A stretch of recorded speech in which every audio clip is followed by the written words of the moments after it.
बेटा आज हम फणीश्वर नाथ रेणु द्वारा लिखित पंचलाइट कहानी को पढ़ने जा रहे हैं। तो फणीश्वर नाथ रेणु जो है वो आंचलिक कहानी के प्रसिद्ध कहानीकार हैं। वो कहानी को कल्पना के द्वारा न लिख करके स्वयं को एक पात्र मानते हैं और उस कल्पना के आधार पर कहानी को लिखते हैं। चूंकि फणीश्वर नाथ रेणु जी ग्रामीण अंचल से बहुत अधिक प्रभावित थे, उनका बहुत अधिक परिचय था उससे, इसलिए वो किसी एक ग्रामीण क्षेत्र से संबंधित कहानी लिखते थे। और पंचलाइट कहानी बिहार के क्षेत्र से ली गई है कि इसमें एक गोधन नाम का पात्र है जिसके पेट्रोमैक्स जला देने मात्र से ही उसकी सारी गलतियां क्षमा कर दी जाती हैं। तो इस कहानी में हम पंचलाइट का पूरा वर्णन पढ़ेंगे। पंचलाइट जिसको शुद्ध भाषा में कहें तो पेट्रोमैक्स है। पिछले 15 महीने के दंड जुर्माने के पैसे जमा करके महतो टोली के पंचों ने एक पेट्रोमैक्स खरीदा। इस बार रामनवमी के मेले में गांव में सब मिलाकर 8 पंचायतें हैं। हर एक जाति की अलग अलग सभा चलती है। सभा चलती माने हर एक की अपनी अपनी सभा लगती है। सभी पंचायतों में दरी, जाजिम, सतरंजी और पेट्रोमैक्स। दरी बेटा दरी बिछाते हैं जिसपे लोग बैठते हैं। जाजिम एक तरह का वाद्य यंत्र है। पेट्रोमैक्स एक लाइट है, जैसा हम पहले भी आपको बता चुके हैं। पेट्रोमैक्स जिले गांव वाले पेट्रोमैक्स जिसको गांव वाले पंचलाइट कहते हैं। पंचलाइट खरीदने के बाद पंचों ने मेले में ही तय किया कि 10 रुपए जो बच गए हैं इनसे पूजा की सामग्री खरीद ली जाए। बिना नेम टेम के कल कब्जे वाली चीज का पुण्याह नहीं करना चाहिए। अब देखिए नेम टेम ये गांव की भाषा है, विधि विधान पूजा पाठ के। कल कब्जे वाली चीज मतलब औजारों का या हथियारों का या किसी भी तरह की बिजली से संबंधित सामान का। पुण्य माने शुरुआत नहीं करनी चाहिए। अंग्रेज बहादुर के राज में भी पुल बनाने से पहले बलि दी जाती थी। देखिए एक दूसरे पे क्या है, कोई ना कोई उदाहरण दिया जा रहा है कि क्यों ऐसा करना चाहिए। तो कह रहे अंग्रेजों के समय में भी जब पुल बनते थे तो बलि दी जाती थी। मेले में सभी पंच दिन दहाड़े ही गांव लौटे। सबसे आगे पंचायत का छड़ीदार पंचलाइट का डिब्बा माथे पर लेकर और उसके पीछे सरदार, दीवार और पंच वगैरह गांव के बाहर ही ब्राह्मण टोली के फुटंगी झा ने टोक दिया, कितने में लालटेन खरीदा हुआ मैं तो। देखते नहीं पंचलाइट है। बामन टोली के लोग ऐसे ही बात करते हैं। अपने घर की ढिबरी को बिजली बत्ती कहेंगे और दूसरों की पंचलाइट को लालटेन कहेंगे।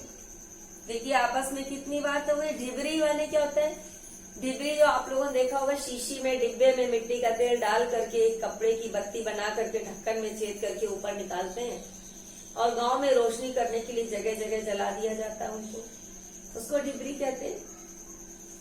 पंचलाइट अर्थात पेट्रोमैक्स मिट्टी के तेल से चलता है। तो यहाँ क्या कह रहे हैं कि दूसरे की चीज को कम आंकना और अपनी चीज की प्रशंसा करना। ठीक है। टोले भर के लोग जमा हो गए। औरत, मर्द, बूढ़े, बच्चे सभी काम काज छोड़कर दौड़े आए। चल रे चल, अपना पंचलाइट आया है। पंचलाइट छड़ीदार अग्नू महतो रह रहकर लोगों को चेतावनी देने लगा। हाँ दूर से, जरा दूर से, छूछा मत करो, ठेस ना लगे। सरदार ने अपनी स्त्री से कहा, सांझ को पूजा होगी, जल्द से नहा धो करके चौका पीढ़ी लगाओ। चौका पीढ़ी लगाना मतलब सफाई करना, पोछा लगाना, उसके बाद वहां पे एक चौकी रखना। टोले की कीर्तन मंडली के मूलगैन ने अपने भगतिया पक्षकों को समझाकर कहा, देखो पंचलाइट की रोशनी में कीर्तन होगा। बेताले लोग से पहले ही कह देता हूँ कि यदि आखिर धरने में डेढ़ बेड़ हुआ तो दूसरे दिन से एकदम बाइकॉट इंग्लिश शब्द है, इसको टूटा फूटा ये जो शब्द प्रयोग किया गया बाइकॉट। औरतों की मंडली में गुलरी का की गोसाई का गीत गुनगुनाने लगी। छोटे छोटे बच्चों ने उत्साह के मारे बेवजह शोरगुल मचाना शुरू कर दिया। बच्चों को तो उत्साह होता है, कोई नई चीज देख के शोर मचाने लगते हैं। सूरज डूबने के 1 घंटा पहले ही टोले भर के लोग सरदार के दरवाजे पर आकर खड़े हो गए। पंचलाइट पंचलाइट पंचलाइट के सिवा दूसरी कोई गप नहीं, दूसरी कोई बात नहीं। सरदार ने गुड़गुड़ी पीते हुए कहा, दुकानदार ने पहले सुनाया पूरे 5 कौड़ी 5 रुपया। मैंने कहा, दुकानदार साहेब यह मत समझिए कि हम लोग एकदम देहाती हैं, बहुत बहुत पंचलाइट देखा है। इसके बाद दुकानदार मेरा मुंह देखने लगा, बोला, लगता है आप जाति के सरदार हैं। ठीक है, जब आप सरदार होकर खुद पंचलाइट खरीदने आए हैं तो जाइए, पूरे 5 कौड़ी में आपको दे रहा हूँ। दीवान जी ने कहा, अलबत्ता चेहरा परखने वाला दुकानदार है। पंचलाइट का बक्सा दुकानदार का नौकर देना नहीं चाहता था। मैंने कहा, देखिए दुकानदार साहब, बिना बक्सा पंचलाइट कैसे ले जाएंगे। दुकानदार ने नौकर को डांटते हुए कहा, क्यों रे, दीवान जी की आंख के आगे दुर्खेल करता है, दे दो बक्सा। टोले के लोगों ने अपने सरदार और दीवान को श्रद्धा भरी निगाहों से देखा। छड़ीदार ने औरतों की मंडली में सुनाया, रास्ते में सन सन बोलता था पंचलाइट। लेकिन ऐन मौके पर लेकिन लग गया। रुदल शाह बनिए की दुकान से 3 बोतल किरासन तेल आया। किरासन माने केरोसिन का तेल, मिट्टी का तेल आया और सवाल पैदा हुआ कि पंचलाइट जलाएगा कौन। यह बात पहले किसी के दिमाग में नहीं आई थी। पंचलाइट खरीदने से पहले किसी ने न सोचा, खरीदने के बाद भी नहीं। अब पूजा की सामग्री चौके पर सजी हुई थी। कीर्तनिया लोग ढोल करताल खोल कर बैठे हैं और पंचलाइट पड़ा हुआ है। पंचलाइट पर पेट्रोमैक्स रखा हुआ है। गांव वालों ने आज तक कोई ऐसी चीज खरीदी नहीं थी जिसमें जलाने बुझाने का झंझट हो। कहावत है ना, भाई रे गाय लू तो दुहे कौन। लो मजा, अब इस कब्जे वाली चीज को कौन बाले, बाले माने जलाए। यह बात नहीं कि गांव भर में कोई पंचलाइट बालने वाला नहीं था। बालने वाला माने जलाने वाला। हर एक पंचायत में पंचलाइट है, उसके जलाने वाले जानकार हैं। लेकिन सवाल यह है कि पहली बार नेम टेम करके शुभ लाभ करके दूसरी पंचायत के आदमी से मदद ली जाए। पंचलाइट चलेगा, दूसरे की कैसे मदद ले ले। इससे तो अच्छा है कि पंचलाइट पड़ा रहे, जिंदगी भर ताना कौन सहे। बात बात में दूसरे टोले के लोग कूट करेंगे, तुम लोग का तो पंचलाइट दूसरी बार दूसरे के हाथ से। ना, पंचायत की इज्जत का सवाल है, दूसरे टोले के लोगों से मत कहिए। चारों ओर उदासी छा गई, अंधेरा बढ़ने लगा। किसी ने अपने घर में आज ढिबरी भी नहीं जलाई थी। आज पंचलाइट के सामने ढिबरी कौन बालता है। सब किए कराए पर पानी फिर रहा था। सरदार, दीवान और छड़ीदार के मुंह में बोली नहीं, पंचों के चेहरे उतर गए थे। किसी ने दबी आवाज में कहा, कल कब्जे वाली चीज का नखरा बहुत होता है, बहुत बड़ा होता है। एक नौजवान ने आकर सूचना दी कि राजपूत टोली के लोग हंसते हंसते पागल हो रहे हैं। कहते हैं कान पकड़कर पंचलाइट के सामने 5 बार उठो बैठो, तुरंत जलने लगेगा। पंचों ने सुनकर मन ही मन कहा, भगवान ने हंसने का मौका दिया है, हंसेंगे नहीं।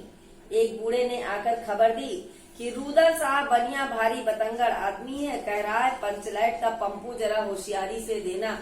पंपू माने किसी भी आप स्टोव में या जो पेट्रोमैक्स जलाते हो उसमें हवा करने के लिए एक पंप लगा होता है, उसके लिए कह रहे हैं। गुलरी काकी की बेटी मुनरी के मुंह में बार बार एक बात आकर मन में लौट जाती थी। वह कैसे बोले।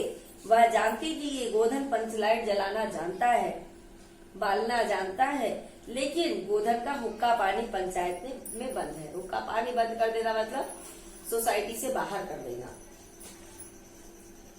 मुनरी की माँ ने पंचायत में फरियाद की थी कि गोधन रोज उसकी बेटी को देखकर सलम सलम वाला सलीमा का गीत गाता है। हम तुमसे मोहब्बत करके सलम। पंचों की निगाह पर गोधन बहुत दिन से चढ़ा हुआ था। दूसरे गांव से आकर बसा है गोधन, और अब तक टोले के पंचों को पान सुपारी खाने के लिए भी कुछ नहीं दिया था। उसने किसी को कभी कोई पैसा रुपया घूस नहीं दी, किसी की परवाह भी नहीं करता है। बस पंचों को मौका मिला 10 रुपया जुर्माना न देने से हुक्का पानी बंद कर दिया। आज तक गोधन पंचायत से बाहर है, उससे कैसे कहा जाए, मुनरी उसका नाम कैसे ले। और उधर जाति का पानी उतरा। जाति का पानी उतरना माने जाति के सम्मान में कमी आ जाना। मुनरी ने चालाकी से अपनी सहेली के कान में बात डाल दी। कनेली चिगो चिधा चिना। कनेली मुस्कुरा कर रह गई। गोधन तो बंद है। मुनरी बोली, तू कह तो सरदार से। गोधन जानता है पंचलाइट बालना। कनेली बोली, कौन गोधन जानता है बालना, लेकिन सरदार ने दीवान की ओर देखा और दीवान ने पंचों की ओर। पंचों ने एक मत होकर हुक्का पानी बंद किया था। सलीमा का गीत गाकर आंख का इशारा मारने वाले गोधन से गांव भर के लोग नाराज थे। सरदार ने कहा, जाति की बंदिश क्या, जबकि जाति की इज्जत ही पानी में बही जा रही है। क्यों जी दीवान जी? दीवान जी ने कहा, ठीक है। पंचों ने भी एक स्वर में कहा, ठीक है, गोधन को खोल दिया जाए। सरदार ने छड़ीदार को भेजा। छड़ीदार वापस आकर बोला, गोधन आने को राजी नहीं हो रहा है।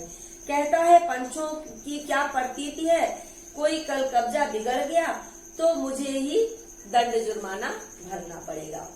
छड़ीदार ने रोनी सी सूरत बनाकर कहा, किसी तरह गोधन को राजी करवाइए, नहीं तो कल गांव में मुंह दिखाना मुश्किल हो जाएगा। गुलरी काकी बोली, जरा मैं देखूं कह के। गुलरी काकी उठकर गोधन के झोपड़े की ओर गईं और गोधन को मना लाई। सभी के चेहरे पर नई आशा की किरण रोशनी चमकी। गोधन चुपचाप पंचलाइट में तेल भरने लगा। सरदार की स्त्री ने पूजा की सामग्री के पास चक्कर काटती हुई बिल्ली को भगाया। कीर्तन मंडली का मूल गायन मुरच्छल के बालों को संवारने लगा। गोधन ने पूछा, स्पिरिट कहाँ है? बिना स्पिरिट के कैसे जलेगा? स्पिरिट माने स्प्रिट, स्प्रिट से ही पेट्रोमैक्स जलता है। लो मजा। अब यह दूसरा बखेड़ा खड़ा हुआ। सभी ने मन ही मन सरदार, दीवान और पंचों की बुद्धि पर अविश्वास प्रकट किया कि बिना बूझे समझे काम करते हैं ये लोग। उपस्थित जन समूह में फिर मायूसी छा गई। लेकिन गोधन बड़ा होशियार लड़का है, बिना स्पिरिट के ही पंचलाइट जलाएगा।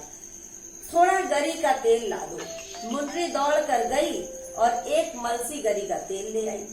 गोधन पंचलाइट में पंप देने लगा। पंचलाइट की रोशनी में थैली में धीरे धीरे रोशनी आने लगी। गोधन कभी मुंह से फूंकता, कभी पंचलाइट की चाबी घुमाता। थोड़ी देर बाद पंचलाइट से सनसनाहट की आवाज निकलने लगी और रोशनी बढ़ती गई। लोगों के दिल का मैल दूर हो गया। गोधन बड़ा काबिल लड़का है। अंत में पंचलाइट की रोशनी से सारी टोली जगमगा उठी। जो कीर्तनिया लोगों ने एक स्वर में महावीर स्वामी की जय ध्वनि के साथ कीर्तन शुरू कर दिया। पंचलाइट की रोशनी में सभी के मुस्कुराते हुए चेहरे स्पष्ट हो गए। गोधन ने सबका दिल जीत लिया। मुनरी ने हसरत भरी निगाहों से गोधन की ओर देखा। आंखें चार हुई और आंखों ही आंखों में बातें हुई। कहा, सुना माफ करना, मेरा क्या कसूर। सरदार ने गोधन को बहुत प्यार से पास बुलाकर कहा, तुमने जाति की इज्जत रखी है, तुम्हारा साथ फूल माफ, खूब गाओ सलीमा का गाना। गुलरी काकी बोली, आज रात मेरे घर में खाना खाना गोधन। गोधन एक बार फिर मुनरी की ओर देखा। मुनरी की पलकें झुक गई। कीर्तनिया लोगों ने कीर्तन समाप्त कर जय ध्वनि की। जय हो। जय हो पंचलाइट के प्रकाश में पेड़ पौधों का पत्ता पत्ता पुलकित हो रहा था। देखो बेटा, इसका सारांश तो आपको लिखना है, चाहे आप हेडिंग वाइज लिखो, चाहे एक सिंपल वे में सीधे सीधे लिखो। तो पंचलाइट की खरीदारी, इसमें क्या है कि दंड और जुर्माने का जो पैसा एकत्रित होता है उससे टोली के लोग, टोली माने एक ग्रुप के लोग पंचलाइट या पेट्रोमैक्स खरीदने जाते हैं। पेट्रोमैक्स खरीद के तो ले आते हैं, भीड़ भी इकट्ठा हो जाती है, लेकिन उसको जलाना नहीं जानते हैं। पंचलाइट को जलाने की सबसे बड़ी समस्या है कि जलाए कौन, किसी को आता ही नहीं है जलाना। धीरे धीरे पता चलता है कि गोधन जला सकता है, गोधन को बुलाया जाता है तो स्प्रिट की कमी आती है, स्प्रिट नहीं मिलती है तो गरी के तेल से किसी तरह से जलाते हैं।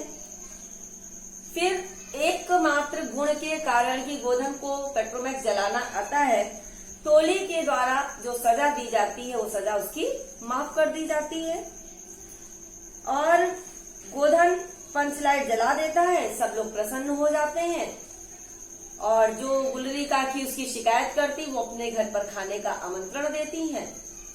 गोधन और मुंडरी प्रसन्न हो जाते हैं, पंचों के द्वारा उसकी सजा माफ कर दी जाती है।